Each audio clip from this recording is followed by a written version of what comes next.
நானும் அண்ணனும் போயிருந்தோம். அப்போ வந்து ஒரு AK-47 AK-74ன்னு சொல்லுவாங்க, அந்த AK-74 எடுத்துகிட்டு வந்தாங்க.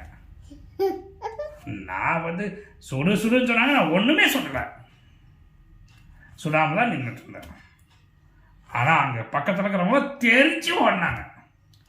ஒரு மனுஷனை ஒரு துப்பாக்கி இல்லாமல் எப்படி அவனை தாக்க முடியுன்றது எனக்கு மட்டும் தான் தெரியும்.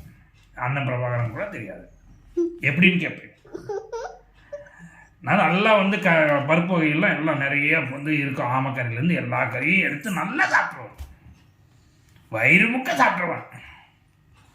சாப்பிட்டு நல்லா வந்துட்டு இங்கே எதிரிங்க வந்து பக்கத்தில் வரும்போது அந்த வாயுவை எடுத்து விடுவோம். நான் அப்படி தெரிஞ்சு வருவேன். தச்சாமையானார் அப்படியே தெரிஞ்சு வருவான். ஒரு பாம்பு போடாமல் ஒருத்தன் எந்த AK-74 47 எதுவுமே இல்லாமல் எதிரியை வந்து வீழ்ப்பது எப்படின்றது என்கிட்ட இருந்தால் கற்றுப்போம். அதுதான்